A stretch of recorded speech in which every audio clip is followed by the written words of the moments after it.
देवराज नाम का ब्राह्मण, एक देवराज नाम का ब्राह्मण, ब्राह्मण कुल में जन्म जरूर ले लिया पर ब्राह्मण जैसा कर्म नहीं कर पाया।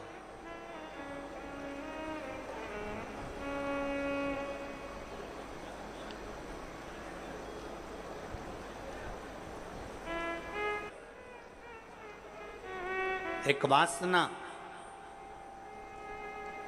एक निंदा। ब्राह्मण भले ब्राह्मण कर्म कर रहा है कि नहीं कर रहा है, शास्त्र पढ़ रहा है कि नहीं पढ़ रहा है, वेद पुराण पढ़ रहा है कि नहीं पढ़ रहा है, भगवत भजन कर रहा है कि नहीं कर रहा, मूल वो नहीं है। व्यसन, वासना और निंदा। ब्राह्मण अगर ये तीन चीजों से दूर है, कौन कौन सी तीन चीजें जम के बोलो जरा। पहले नंबर पर है व्यसन। कोई गलत व्यसन में तो नहीं पड़ा है, मांस मदिरा गलत चीज, कोई बहुत मालूम पड़े व्यसन में डूबा रहता हो तो ऐसा ब्राह्मण की मूलता नहीं। व्यसन, वासना, पर स्त्री को मां के तुल्य देखे, पर कन्या को बेटी के तुल्य देखे, उसके नेत्रों में कहीं वासना ना हो। एक व्यसन, दूसरा वासना और तीसरे नंबर पर है निंदा। अगर कोई ब्राह्मण के कुल में जन्मा है और वो निंदा से दूर है, बुराई से दूर है, किसी की निंदा नहीं करता, किसी के लिए अपशब्द नहीं बोलता, वो ये मान लेता है कि ये संपूर्ण ब्रह्मांड, संपूर्ण सृष्टि उस परमात्मा ने रची है, इसमें अच्छे लोग भी हैं तो बुरे लोग भी हैं, तो निंदा करने से कौन सा लाभ मिलेगा। तीन चीजें अगर ब्राह्मण के पास में है, एक व्यसन से दूर, दूसरा वासना से दूर, तीसरा निंदा से दूर अगर कोई ब्राह्मण है तो समझ लेना वो सारे वेद और पुराण का शास्त्री है, वो मर्मज्ञ। उसने भले वेद पढ़े कि नहीं पढ़े, शास्त्र पढ़े कि नहीं पढ़े, पुराण पढ़े कि नहीं पढ़े, मालूम नहीं। उसने कभी पूजन करी कि नहीं, पता नहीं। उसने कभी मंत्र जाप किया कि नहीं, पता नहीं। उसने कभी संध्या करी कि नहीं, पता नहीं। पर जिस ब्राह्मण, जो ब्राह्मण व्यसन से, वासना से और निंदा से दूर रहता है, समझ लेना वो ब्राह्मण वेद और पढ़े हुए, शास्त्र पढ़े हुए ब्राह्मण के तुल्य होता है। व्यसन से दूर रहे, वासना से दूर रहे और निंदा से दूर।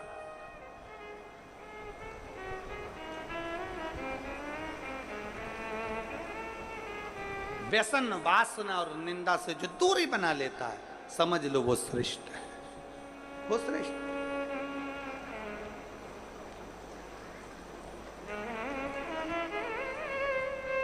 आज के जमाने में हम किसी से भी कह देते हैं, महाराज जी आशीर्वाद तो दे दो। अगर चतुर महाराज होगा, चतुर होगा तो वो कह देगा मेरे आशीर्वाद से क्या करना, तुम्हें अगर आशीर्वाद लेना है तो अपने घर के बुजुर्गों का, माता पिता का और परमात्मा का आशीर्वाद लेते रहो, जिंदगी सार्थक हो जाए।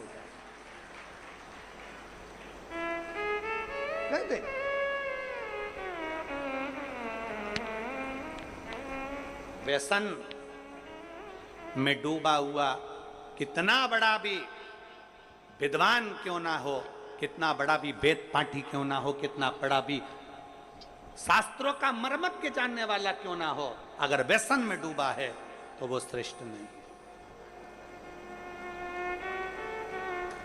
कितना बड़ा भी मर्मज्ञवान हो, कितना बड़ा भी वेद पाठी हो, कितना बड़ी विद्वत्ता हो, अगर वो वासना में डूबा है तो वो श्रेष्ठ नहीं। लंकाधिपति रावण के पास में इतनी विद्वत्ता थी, इतना विद्वान था, इतना ज्ञानी था, इतना ज्ञानी था, इतनी विद्वत्ता लंकाधिपति रावण के पास में थी कि सारे मंत्र, सारी साधना, सारे तप, सब कुछ लंकाधिपति रावण जानता था। पर व्यसन में भी रावण डूबा रहा, वासना में भी रावण डूबा रहा और निंदा में भी रावण डूबा रहा, इसलिए कोई दिया जलाने वाला नहीं बचा, समाप्त हो गया संपूर्ण।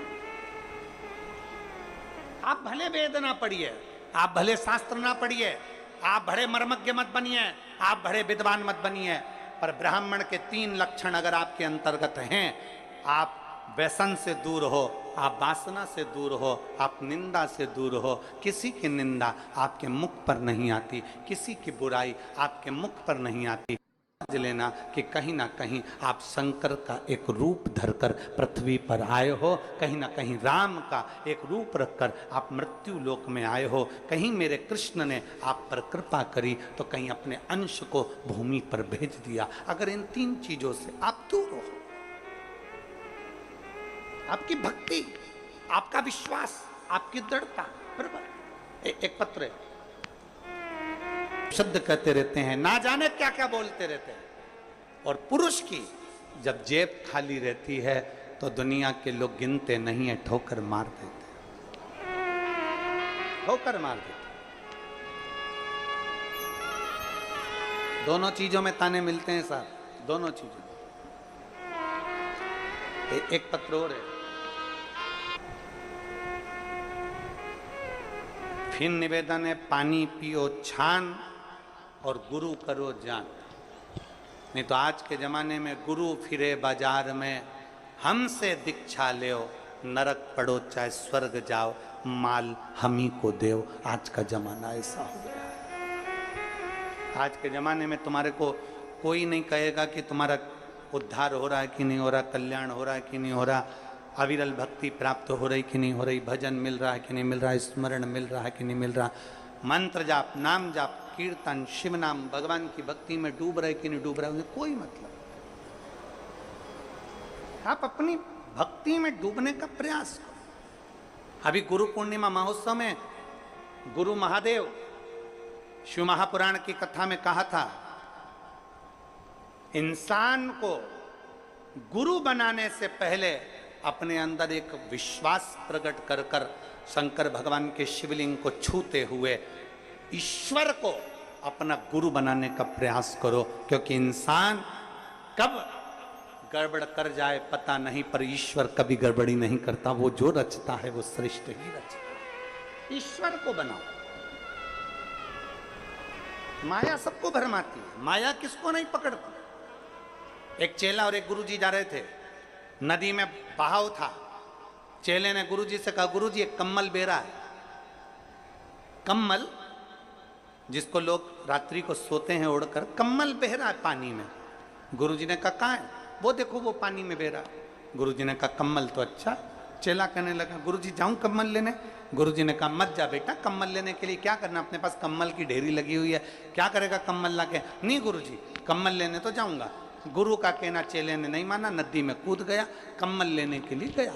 जैसे कम्मल लेने के लिए वो गया, कम्मल लेकर आने लगा, कम्मल पकड़ लिया। उसको नहीं मालूम था कि ये कम्मल नहीं है, ये तो कोई भालू पानी में बह रहा था। तो भालू ने उस शिष्य को पकड़ लिया, अब वो छोड़ नहीं रहा। गुरुजी घाट पे से चिल्ला रहे, बेटा कम्मल छोड़ दे। शिष्य चिल्लाकर कह रहा है, गुरुजी मैंने तो कम्मल को छोड़ दिया, पर कम्मल मुझे नहीं छोड़ रहा है। तो भालू ने पकड़ लिया, मैंने कम्मल को छोड़ दिया पर कम्मल मुझे नहीं छोड़ रहा है। बस यही संसार है। इस संसार में माया जब पकड़ती है तो किसी को नहीं छोड़ती है, चाहे वो कोई भी हो। इसलिए शिव पुराण कहती है, पार्वती जी ने शिव जी को गुरु बनाया था, गणेश जी ने शिव जी को गुरु बनाया था, नंदी ने शिव जी को गुरु बनाया था, लक्ष्मी जी ने शिव जी को गुरु बनाया था, नारायण ने शिव जी को गुरु बनाया था। सारे देवताओं का क्रम उठाकर देख लिए, सबने महादेव को गुरु बनाया। तो हम भी हमारे देवादिदेव महादेव का मात्र स्पर्श कर कर उसको गुरु बना सकते। शिव को स्पर्श कर, शिव का स्मरण कर।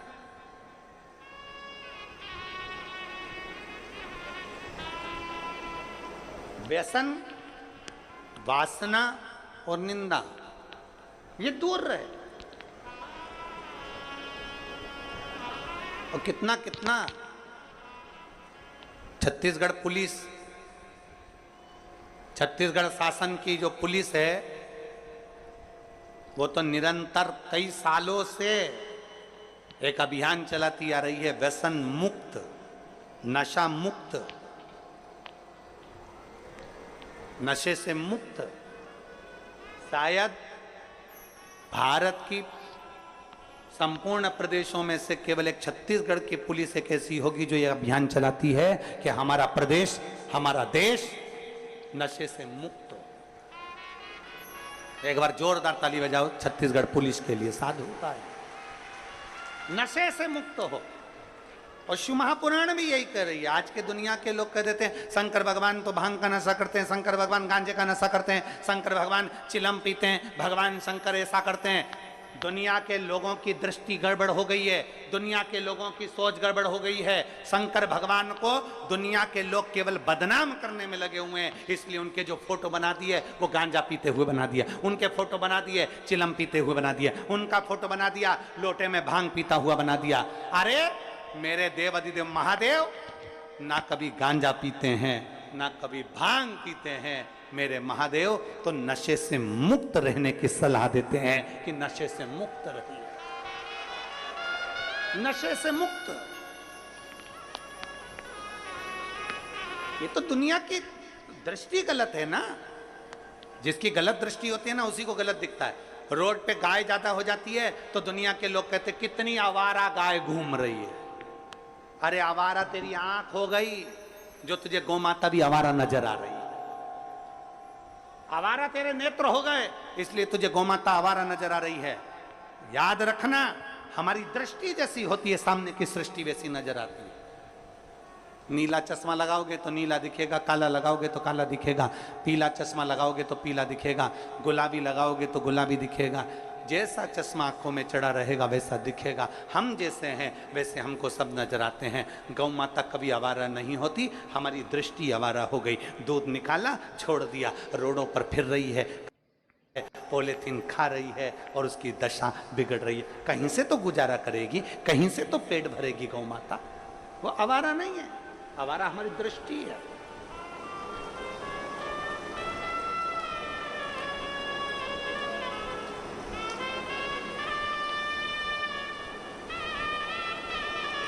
एक साधुता।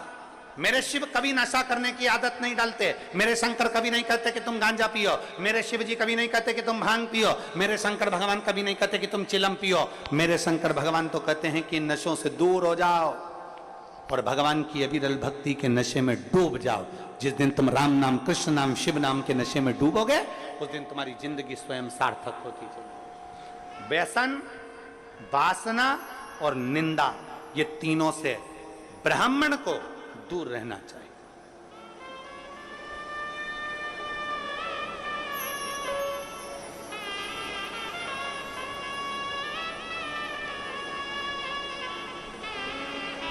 कई लोग कहते हैं ब्राह्मण की पहचान होती है यज्ञोपवीत से, कई लोग कहते हैं ब्राह्मण की पहचान होती है तिलक से, कई लोग कहते हैं ब्राह्मण की पहचान होती है शिखा से। पर शिव महापुराण की कथा कहती है ये तीन से ब्राह्मण की पहचान तो होती है, पर तीन चीजें ब्राह्मण को परमात्मा से मिला देती है। एक व्यसन से मुक्ति, एक वासना से मुक्ति और एक निंदा से मुक्ति।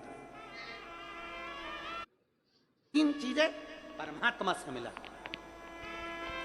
व्यसन, वासना और निंदा, ये दूर हो जाए। पर देवराज नाम का ब्राह्मण व्यसन से दूरी नहीं बना सका, देवराज नाम का ब्राह्मण वासना से दूरी नहीं बना सका, देवराज नाम का ब्राह्मण निंदा से दूरी नहीं बना सका। इसने घेर रखा था और ऐसा घेरा कि देवराज एक दिन चोरी का धन लेकर आ रहा था। चोरी का धन उसके पास में था और वो चोरी का धन उसके साथ में किसके लिए ला रहा था? देवराज चोरी किसके लिए कर रहा है? देवराज को चोरी की जरूरत क्या पड़ गई? पेट भरने जितना तो मेरा भोलेनाथ सबको देता है, पेट भरने जितना तो मेरा बाबा सबको देता है, क्योंकि उसने संकल्प लिया है कि मृत्यु लोक में मैंने तुझे जन्म दिया है तो तेरे पेट भरने की जवाबदारी मेरी है।